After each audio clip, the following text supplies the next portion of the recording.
ശബരിമലയിലെ സ്വർണ്ണക്കൊള്ളയിൽ പ്രധാനപ്പെട്ടവർ ഇനിയും അകത്താകാനുണ്ട്. ഈ സന്ദേശം ഹൈക്കോടതി നൽകിയതോടെ തന്നെ CPM കേന്ദ്രങ്ങളിൽ ഒരു വലിയ വിറയൽ വന്നിട്ടുണ്ട്. ശബരിമല സ്വർണ്ണക്കൊള്ളക്കേസിൽ പ്രതികൾക്ക് ജാമ്യം നിഷേധിച്ചുകൊണ്ട് ഹൈക്കോടതി പറഞ്ഞത് ഞെട്ടിക്കുന്ന വിവരങ്ങളാണെന്നത് വ്യക്തമായി വന്നിരിക്കുന്നു.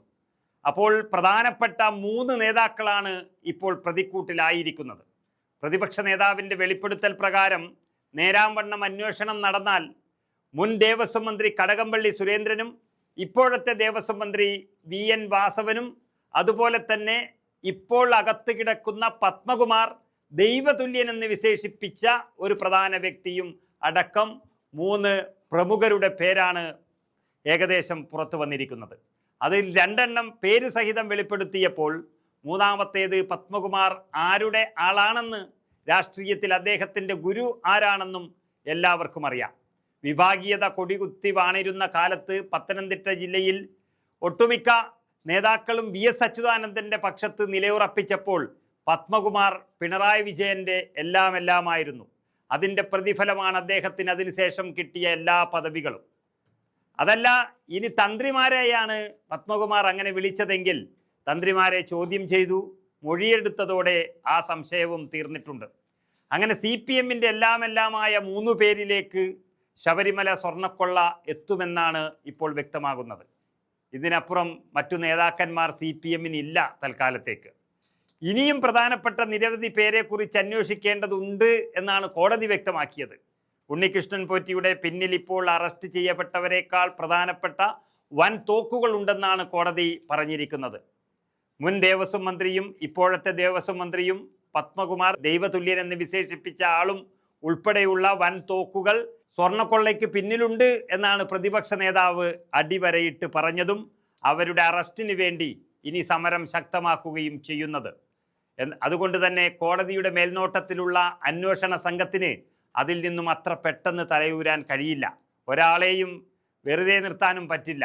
ആരാണോ ഈ കള്ളത്തരത്തിന് കൂട്ടുനിന്നത് കോടതിയുടെ മേൽനോട്ടത്തിൽ തന്നെ അവരെയെല്ലാം പൊക്കിയെടുക്കാൻ അന്വേഷണ സംഘം നിർബന്ധിതരാകും. ശബരിമല സ്വർണ്ണക്കൊള്ളക്കേസിൽ CPM നേതാക്കളുടെ ജയിലിലേക്കുള്ള ഘോഷയാത്ര തുടങ്ങിയിട്ടേ ഉള്ളൂ എന്നും ഇതിനേക്കാളും വലിയ നേതാക്കൾ വന്നു ചേരുമെന്നുമാണ് കോടതി വിധിയിലൂടെ വ്യക്തമാക്കുന്നത്. 2 പ്രധാനപ്പെട്ട CPM നേതാക്കൾ ജയിലിലായിട്ടും അവർക്കെതിരെ ഒരു നടപടിയും സ്വീകരിക്കില്ല എന്ന വാശിയിൽ CPM നിൽക്കുന്നത് തന്നെ അതിനേക്കാളും വലിയ നേതാക്കളെ അറസ്റ്റ് ചെയ്യേണ്ടി വരും എന്നുള്ളത് കൊണ്ടാണ്. അങ്ങനെ അയ്യപ്പൻ്റെ സ്വർണം മോഷ്ടിച്ച കേസിൽ അറസ്റ്റിലായി ജാമ്യം നിഷേധിക്കപ്പെട്ട് ജയിലിൽ കിടക്കുന്നവർക്കെതിരെ പോലും ഒരു ചെറുവിരൽ നടപടിയെടുക്കാത്ത ജയിലിലായവരെ ഭയന്നതാണ് CPMൻ്റെ ഇപ്പോഴത്തെ അവസ്ഥ കാണുന്നത്. കൂടുതൽ നേതാക്കളുടെ പേരുകൾ വെളിപ്പെടുത്തുമോ എന്നൊരു പേടി മാത്രമാണ് CPM നേതാക്കൾക്കുള്ളത് ഇതിൽ നിന്നും വ്യക്തമാകുന്നു. അതുകൊണ്ട് തന്നെ സ്വർണ്ണക്കൊള്ളക്കാരെ രക്ഷിച്ചേ മതിയാകൂ. അയ്യപ്പൻ്റെ ദ്വാരപാലക ശില്പം കവർന്ന് കോടീശ്വരന് വിറ്റു എന്നും വ്യാജ മോൾഡ് ഉണ്ടാക്കിയെന്നുമാണ് കോടതി പറഞ്ഞിരിക്കുന്നത്. കോടികളുടെ ഇടപാടാണ് അങ്ങനെ നടന്നത്. അതിന് സാധാരണ ഒരാൾക്ക് കച്ചവടം നടത്താൻ കഴിയുന്നതല്ല ഇത്. അന്താരാഷ്ട്ര ബന്ധമുള്ള വിഗ്രഹക്കടത്തുകാരുമായി ബന്ധപ്പെട്ടവർക്ക് മാത്രമേ ഇത്തരത്തിലൊരു ബിസിനസ് നടത്താൻ കഴിയുകയുള്ളൂ. അതിലേക്കെല്ലാം പത്മകുമാർ മുകളിൽ നിന്നുള്ള നിർദ്ദേശമനുസരിച്ചാണ് ചെയ്തത് എന്നും വ്യക്തമായിരിക്കുന്നു. എങ്കിലും ഈ പ്രമുഖരുടെ പൂർണ്ണ സമ്മതത്തോടെയുള്ള സ്വർണ്ണക്കടത്തിൻ്റെ സത്യം തെളിഞ്ഞു വരികയാണ്. ഇപ്പോൾ നോക്കൂ, 2ാമത്തെ കേസിലും പത്മകുമാർ പ്രതിയായിരിക്കുന്നു. ഇനി പുറത്തേക്ക് അത്ര പെട്ടെന്ന് വരാനും കഴിയില്ല. എന്നിട്ടും ജയിലിൽ കിടക്കുന്നവർക്കെതിരെ നടപടിയെടുക്കില്ല എന്ന് MV ഗോവിന്ദൻ തന്നെ പറയുന്നത് വളരെ കഷ്ടമാണ്.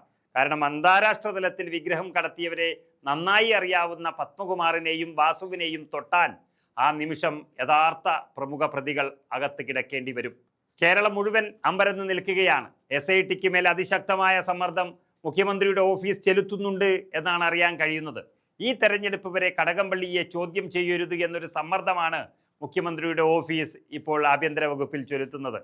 കടകംപള്ളിയുടെ പേര് മുൻ ദേവസ്വം പ്രസിഡന്റുമാർ പറഞ്ഞു കഴിഞ്ഞു. ഉണ്ണികൃഷ്ണൻ പോറ്റിയുമായി കടകംപള്ളിക്ക് ബന്ധമുണ്ടായിരുന്നു എന്നതിൻ്റെ തെളിവ് പ്രതിപക്ഷത്തിൻ്റെ കയ്യിൽ എല്ലാം സൂക്ഷിച്ചു വച്ചിരിക്കുകയാണ്. അതുകൊണ്ടാണ് തെരഞ്ഞെടുപ്പ് കാലത്ത് ചോദ്യം ചെയ്യൽ വൈകിപ്പിക്കാൻ പരമാവധി ശ്രമിച്ചുകൊണ്ടിരിക്കുന്നത്. ഇപ്പോൾ ജയിലിലായവരെക്കാൾ വലിയ വൻ തോക്കുകളെക്കുറിച്ച് അന്വേഷിക്കണമെന്ന് കോടതി പറഞ്ഞിട്ടും അന്വേഷണം പരമാവധി വൈകിപ്പിക്കുന്നു എന്ന പ്രതിപക്ഷ നേതാവിൻ്റെ വാക്കുകൾ പ്രത്യേക അന്വേഷണ സംഘം ചെവികൊണ്ടിരിക്കുന്നു.